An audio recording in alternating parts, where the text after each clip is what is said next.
Je n'en veux nullement à Luambo car quelques mois plus tard, l'on me confiera la production de la rubrique Culture et Art et je transformerai ce scénario de Luambo en une série que j'intitulerai Les notes biographiques, dans laquelle je présenterai le Mami Chibamba, que vous avez d'ailleurs suivi dernièrement, Wendo, le peintre Koussou, le sculpteur Loufoua et Maître Goumbi. Est-ce que l'on se souvient de cette rencontre? Je me souviens maintenant. Cette rencontre, chers amis téléspectateurs, nous pouvons la considérer, en ce qui nous concerne, Culture et Art, comme une grande première. Car vous n'êtes pas sans savoir que pendant 8 ans, nous avons joué à ce que nous pouvons considérer comme un jeu de cache-cache, une certaine guerre froide entre Luambo Makiadi et Culture et Art, chacun voulant rester sur sa position. Aujourd'hui, nous tendons la main à ce grand artiste, à ce monument de la musique africaine moderne, à cet apôtre de la vérité, pour justement qu'il nous dise certaines vérités sur sa vie et sur sa vision du monde. Luambo Makiadi, un artiste de votre trempe, a-t-il une vie privée?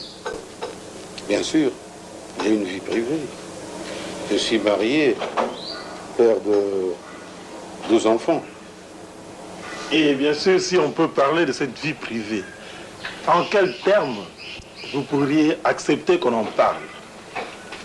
Pour moi, c'est dit Luambo Makiadi en tant qu'artiste musicien, Luambo Makiadi en tant que père de famille, Luambo Makiadi en tant que responsable.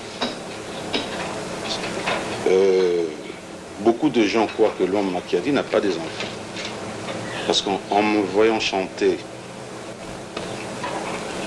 comme j'ai l'habitude de chanter ce que je veux, on dit mais est-ce que ce type, il est marié? Est-ce qu'il est père des enfants? Etc. etc. C'est-à-dire, en tout cas, j'ai une vie privée. En tant que responsable, cette vie est privée ou publique? Privée et publique aussi. Parce que vous êtes aujourd'hui chez moi. Bien sûr. Vous êtes témoin, vous pouvez dire aux gens que Franco est marié et père des enfants. Oui. Public, si aujourd'hui je me présente en public avec mes enfants, les gens vont savoir que Franco est marié, père des enfants. Effectivement, nous sommes chez vous, nous constatons que vous êtes un artiste qui a réussi, les preuves sont là. Vous avez plus de 40 ans, je crois. J'ai à peu près 47 ans. Est-ce qu'on peut vous rappeler votre jeunesse entre 15 et 20? Pourquoi pas? Oui. Et comment vous vous sentez quand on vous parle de cette jeunesse, de ce moment que vous avez passé entre 15 et 20 ans, comme dit mon ami? Comment vous vous sentez? C'est-à-dire, vous savez, quand j'étais jeune, à l'âge de... Parce que j'ai commencé la musique en 1949. Bon, en 1949, j'étais en Congembo. J'écoutais pas mal des orchestres de la place. Entre autres, c'est Wendo, Bouané, le feu Kabasele. Et puis après, moi-même, je me suis foncé aussi dans le métier. C'est pas facile. Hein. C'est pas facile. J'ai bossé pas mal. Et j'étais parfois j'étais découragé. J'ai découragé parfois. Mais que voulez-vous, quand je rentre chez moi, je dors, je me réveille, je dis, bon, écoute, je dois quand même faire quelque chose. Mais les gens sont souvent curieux de savoir qui a initié Franco à son jeune âge, plutôt que ce que j'ai dit, Luambo Makiadi, à son jeune âge au métier de la musique, à gratter à la guitare. C'est-à-dire, quand mon père est mort, nous sommes allés louer dans une parcelle à Ngilingiri, sur rue Bosengue, numéro 100. Et là, j'ai trouvé le citoyen Ebengo, de Wayon. Il avait une guitare fabriquée de lui-même. Il travaillait à la Tissako. Vous savez, à la Tissako, il y a parfois vous travaillez la nuit, parfois vous travaillez la journée. Quand il travaillait la nuit, moi j'ai chippé sa guitare. C'est là où j'ai commencé à pincer un peu quelques sons de guitare. Mais ce n'était pas ça. Alors, dans le quartier, on avait un citoyen qui s'appelait Luampassi, ex-Albert à l'époque, qui avait chanté la chanson « Eh chérie ma banza ». Il avait plein de guitares sèches chez lui. Il habitait sur le quai.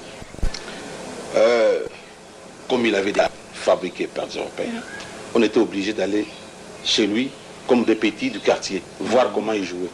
Et on lui supportait pour qu'il puisse nous donner des temps s'entraîner. Et à partir de là, bon, Luampassi nous a considérés comme ses petits. On sortait avec ses guitares, on jouait dans les matangas, dans les quartiers. Après Luampassi, je me suis retombé avec De Wayon en 1953. Je suis allé avec Luampassi à Moerbeke. De Wayon, il est parti enregistrer à la maison de Ningissa. Mais il a promis à M. Papa Dimitrou que j'ai un guitariste qui n'est pas là, il a voyagé au Bas-Zaïre. Dès qu'il sera de retour, je vais lui passer en 1953. J'arrive un jour, bon, De Wayon me prend, on s'en va faire des enregistrements. Et à l'époque, j'étais mince, un gosse de rien du tout, qui jouait une guitare qu'on appelait à l'époque l'Ibaku Yanguma. Donc la guitare était plus grande que moi. J'arrive au studio, je joue et tous les Européens étaient là et ils s'étonnaient. Mais comment un gosse comme ça joue à la guitare? À partir de là, Papa Dimitriou m'engagea. Il me fait taper un contrat de 10 ans. J'ai commencé à travailler chez Papa Dimitriou comme musicien de studio. Bon, à l'Oningissa, il y avait plein de musiciens. Bon, Boané a vu de moi quelqu'un qui pouvait... Boané m'a chippé chez De Wayon.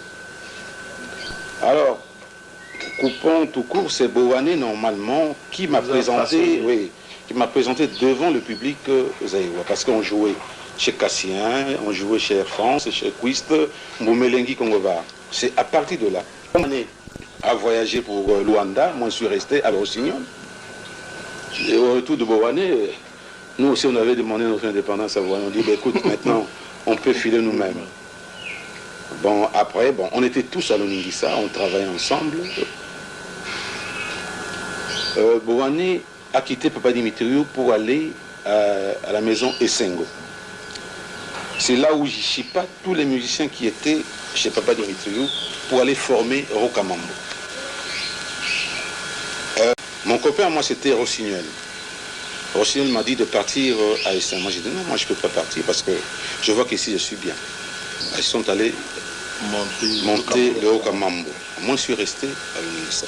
Donc, au concours, vous voyez, c'est Boané, en somme, qui m'a façonné et qui m'a mis dans le rail. Alors que la légende raconte plutôt que Ebengo. Non, Ebengo, j'ai commencé avec lui. Oui. Ebengo a fabriqué une guitare à lui, que je chippais, je jouais. Bon, je suis allé avec Ebengo chez Luampassi. C'est-à-dire, quand nous sommes allés chez Luampassi, le professeur n'était pas Ebengo en ce moment-là, c'était Luampassi. Alors, après Luampassi, parce que Luampassi, lui, il était chez Jéronimidis, Ngoma. Bon. Après, nous sommes allés à l'Oningissa.